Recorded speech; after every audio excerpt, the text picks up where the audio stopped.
Okay. Really interesting. I like this. I like this Kazakhs on Valdes. I remember him being like such a great jungler. So eager to see what he can do on the Kazakhs. And yeah, a lot of muscle though coming in from Divine Esports. Looks like they're really going to take these team fights straight to EVOS Esports. It's looking to be a Java mid, like you mentioned, Skimmy. So that's gonna be very likely a Varus Galio here in the bottom lane. And the Darius just says we want to negate the last pick for Tipper.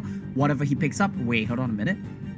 Okay, it's gonna be a Java jungle Galio mid, so he's taking the counter pick. He's gonna lose the jungle matchup to the Kha'Zix, but he's saying it's fine. I just want to be utility. I just want to jump on your Ziggs and make sure he can't play the game. But I do like this Janna pickup from Rich. It's a bit of a Rich special. It's a good enchanter pick for him. He's very efficient at roaming across the map, and that was exactly what the Jess said yesterday as well. Where Rich really shines is when he gets to roam. That's what Janna does. You're gonna empower your Fiora, you're gonna empower your Kha'Zix, and you're gonna knock the Jarvan away from your team.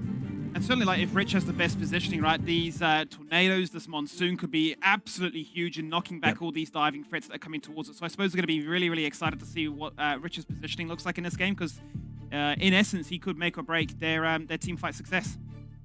Yeah, really, really interested to see, of course, how EVOS Esports will perform, and interested to see how Divine Esports will hold up to what we have defined as the standard so far for Wild Rift in Southeast Asia. These are the kings, of course, of the Summer Super Cup. We are pegging them as our standard, as the, sort of like flag bearers coming into this match and coming into Group B as well. The team to beat versus a team that has been very, very ambitious and looking really, really good so far here in the C Championship. Let's get into it. It is game number, well, actually, game number 1. And I was going to say match number so-and-so. I have lost count. It's been a long day. It's been a long day indeed. But this is game number 1 for Divine Esports and EVOS Esports. Casters, take it away. Let's go! And take it, we shall. Welcome everyone to Divine Esports versus EVOS Esports. And this is the flag bearers, the meta breakers, as the analyst has stated down. Riku, what are your thoughts coming down into the series? A very intense matchup in the making. This is going to be very, very exciting indeed, because when we were looking at Divine Esports, their debut, especially their performance as well in their respective playoffs, is that, they really, really do remind me of EVOS Esports, especially, the dynamic between Len and Valdes being super aggressive at the early stages of the game, even oftentimes single-handedly being able to carry the game. And of course, who enables that is their mid laners, G4 and Coyote, being able to play everything and anything the team needs, and as well as to support that early game aggression. And now we get to see that. Divine Esports, Coyote over here on that Galio, is able to fly across the map, is able to get that numbers advantage in the side lanes later on, perhaps, or even in the skirmishes. But in the meantime, we've got G4, who's now on this Ziggs, who... There's 2 ways to look at it. Either is able to just clear the waves, chill for 15 minutes, or is able to be involved in the early skirmishes for sure, especially come mid-game. Use the Mega Inferno Bomb for that big finishers, and probably we get to see that for G4. Yeah, definitely. I mean, the semi-global ultimate is something that we expect from G4 to be utilized to the maximum from EVOS Esports, and I think Almo has stated a while ago how EVOS Esports is looking at G4 very dominantly coming down, but now into the mid lane, it's now going to be a clash occurred, and Divine Esports takes the first blood, killing down on Valdes. This is, I gotta say, a bit unexpected, because Valdes just wanted to basically farm the minion. Is able to get stun locked by Len and Coyote there, and really nice first blood. It was that ease of execution that EVOS has to watch out for. Flag and drag into the taunt, that is dangerous. Yeah, the Wombo combo, the CC chain, that's Divine Esports there that we're seeing into the mid lane. But now Valdes going for the flank here. Flash now going to be burned. Flash for Flash. That's going to be the kill for EVOS Esports. Traded down the first kill for EVOS in this game. Valdes be mad there. He died just trying to hit a minion because of the CC lock.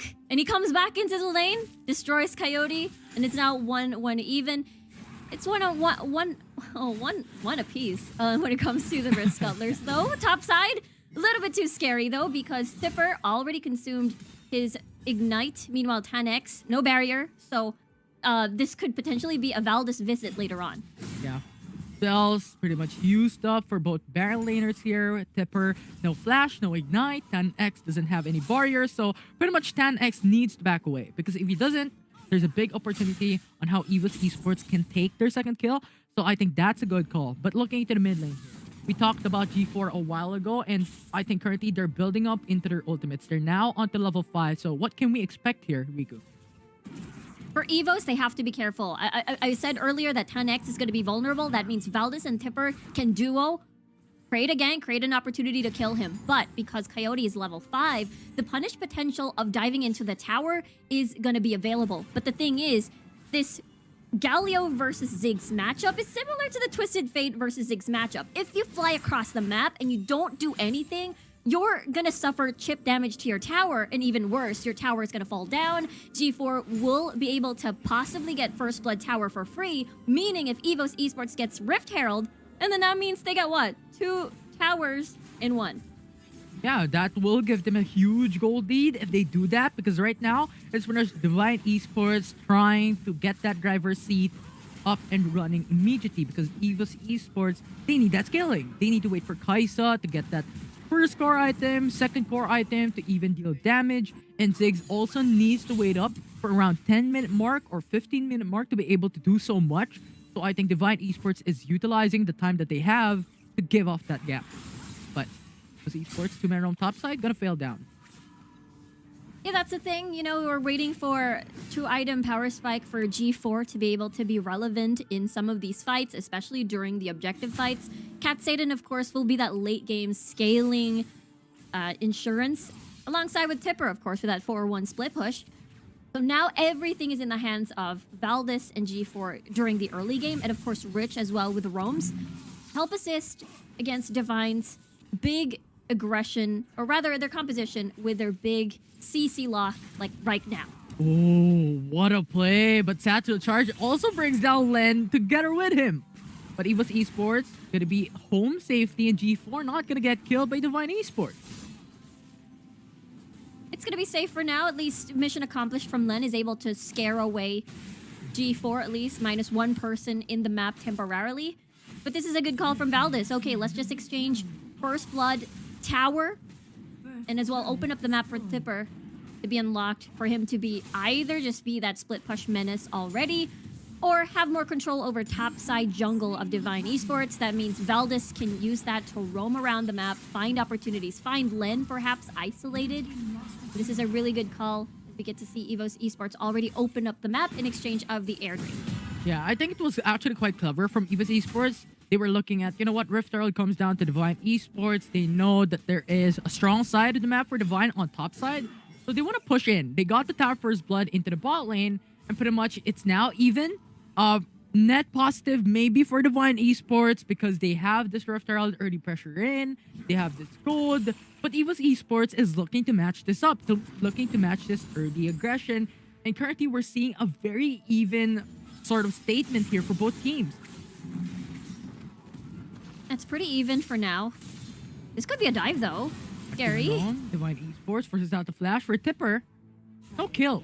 They won't do it. And Tipper will just go home safely. That's the scary part about Divine Esports composition. Their mid game is incredibly strong. They have big dives. They don't need these objectives. They can basically strong arm their way into clearing down these towers, like right now. Ooh! By G4. What was that? They just dove in, got the kill. G4 go back away. They're happy with that kill. I said Galio, Jarvan 4. Don't forget about Quay here on the Rakan. Just big CC locked. We talked about this. And EVOS Esports will need Rich to be present for the big disengage. Without him, EVOS might be in trouble. I mean, G4. They're going in top side 2v1. That's going to be an easy kill there for Divine Esports. Tipper doesn't have anywhere to go. The first tier turret was down already for top lane. So Divine getting their 3rd kill off this game. Yeah, all of EVOS Esports' vision are very defensive. So Tipper will not be able to anticipate that big dive. Again, Coyote over here on the Galio, which is pretty interesting, right? When we remember back in the Summer Super Cup, the big championship game, that big game number 5, G4 was on that Galio, and he performed phenomenally. Now we get to see Coyote over here is able to influence the lane, influence the rest of the map, and he's building towards that Rabadons too. So he's not only going to be present. Ooh, Protobelt for the flash, goes for the taunt, and that's going to be Jarvan 4 to follow up. with the flag and drag. And now Darius comes into the fray, goes in for the apprehend onto Rich. Heroes entrance ready it up, zones away EVOS Esports, and Divine Esports gonna go home with a kill. Divine, pretty happy about that. They get GeForce Life again.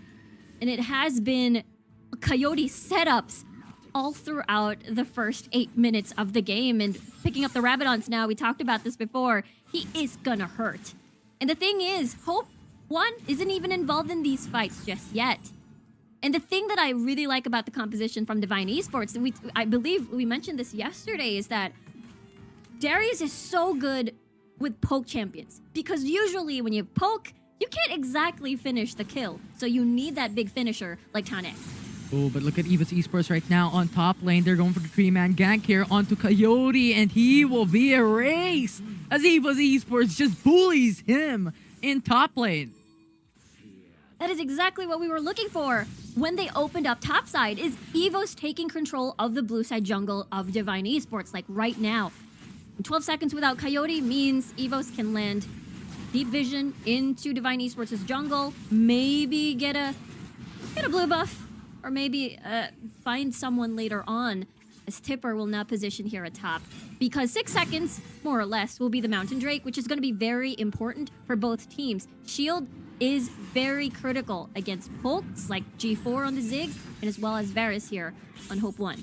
Yeah, so I think there will be a clash, there will be a fight for the Mountain Dragon, or if not, there will be a trading objectives when it comes to turrets, maybe there into the mid lane, because I think EVOS Esports can have value out of that as well if they don't want to fight up against Divine Esports, because currently they're 3k gold behind up against them. So it's a matter of two options here for EVOS Esports on what they want to do, but Divine Esports is clearly going for the Mountain Dragon, doesn't care if there is a member just hovering around because they have that utility to counter engage. Yeah, it's really difficult. It's not a lot of vision. They're just going to be greeted by the CC lock we were talking about. Chain of Corruptions, knock up by Quay, Haunt, Flag and Drag, Cataclysm. It's just very dangerous. Well as not having a lot of vision to enter the fight. So we'll see. It is a 4v5 situation over here because Tipper... Coyote going in as well as Tipper. Grand entrance coming from Quay. Gets the kill down with a knock-up onto Rich. And now EVOS Esports will lose the tier 1 turret into mid lane. Upper hand from Tanex. Goes in, locks in. Forces out Cat Satan to go in for the flash. Killer Instinct goes in. But he will actually get that kill. Tanex with the guillotine gets that trade-off happening. 2 for 1 for EVOS Esports. That is almost... That could have ended so much worse for Divine Esports. But look at Tipper. He's still split pushing.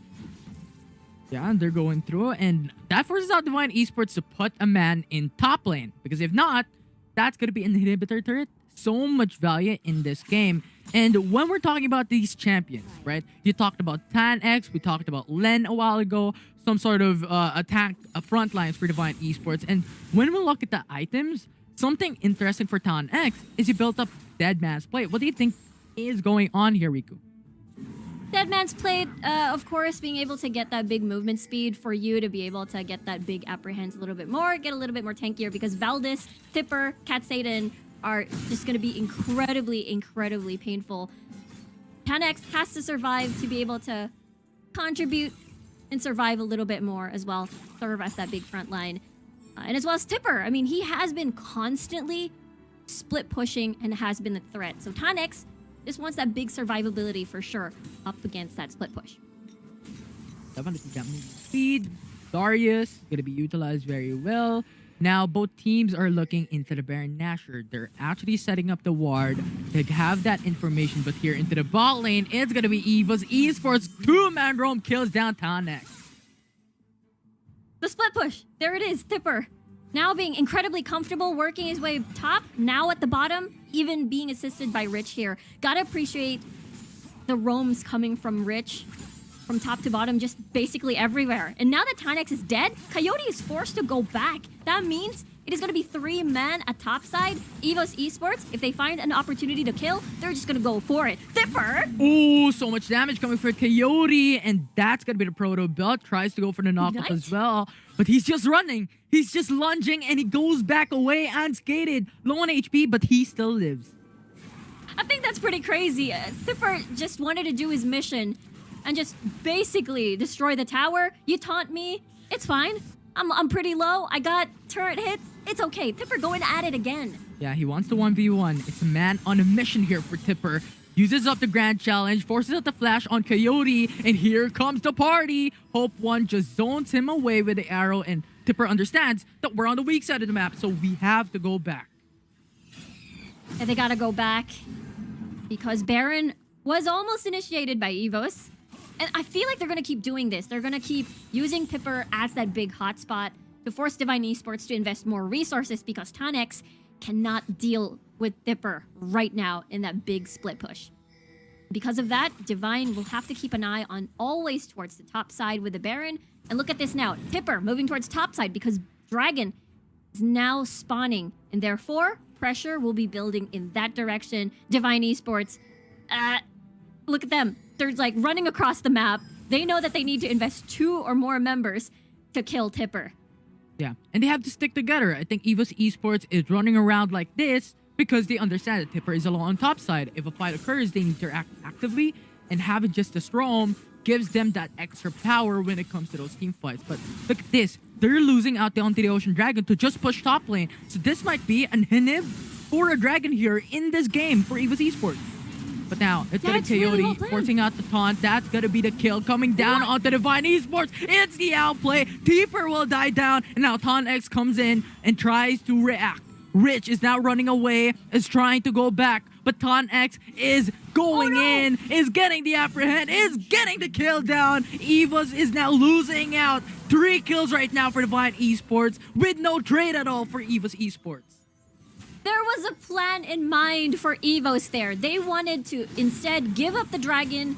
Hold that thought though, because G4 is still alive. Ziggs behind the Baron pit can be dangerous. Definitely, but no Mega Inferno Bomb to try and get that steal down. The only thing that they can do is try and lock down, but Divine Esports gonna get that Baron Nashor. No contest coming from EVOS Esports, and they're just gonna go back home with the Baron in their inventory. Going back to what EVOS did, there was an attempt there. They know that someone or two people will go and collapse on Tipper, so they decided to invade the jungle, wait for someone. But the thing is, they couldn't finish off the kill on Coyote. It basically backfired, cost them a lot, cost them deaths, cost them, more importantly, the Baron now that Divine has. And with that, decent wave clear in the form of G4, in the form of Cat Satan, I suppose, but not exactly the range that you want. But EVOS Esports now trying to change this up. Tan X is going for the 1v3 here up against EVOS Esports as they take down Tan X with a blink of an eye. They're gone, and now Coyote is forced to just go back away into the mid lane while Divine Esports takes the tier 2 turret mid. Right now, EVOS Esports just forced to defend here. They have Forced to engage, perhaps? EVOS Esports now on the edge. This tier 2 turret once again being pressured down by Divine Esports as Coyote jumps in. That's gonna be taunt up, and goes in with the Grand Entrance, zones the enemy team away. Galio with a hero. Zentrons goes for the knockup as well. Now EVOS Esports is very low. They have to go back. Valdez. And Divine Esports just has this opportunity. And Val does look at the damage coming from Coyote. With just one, he goes back. And now Inhib turret is looking for Divine Esports.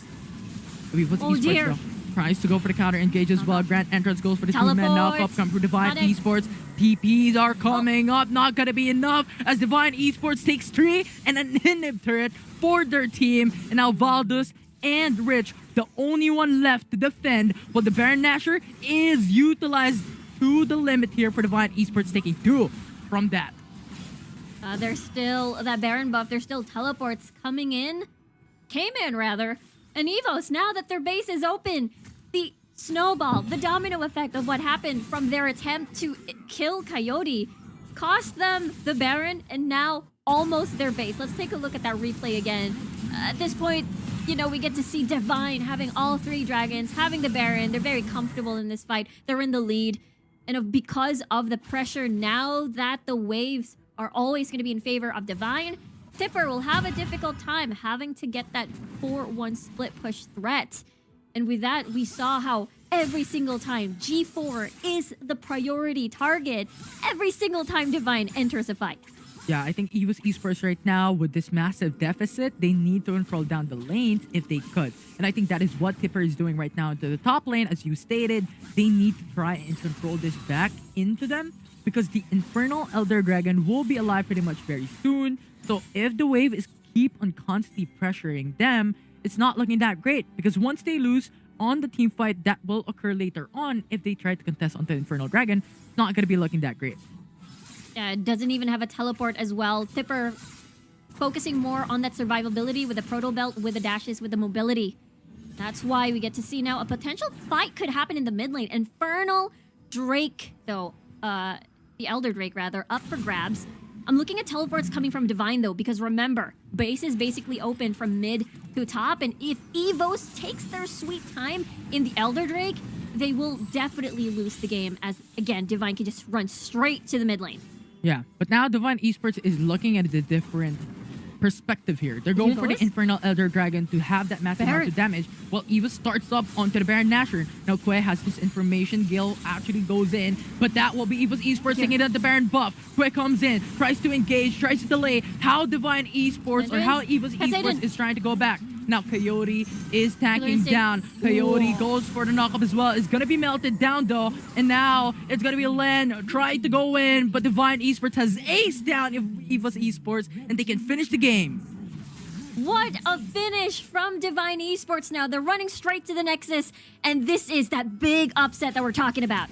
Yeah, it's Divine Esports showing up here in this game to take the first game of the series. Omo is onto something.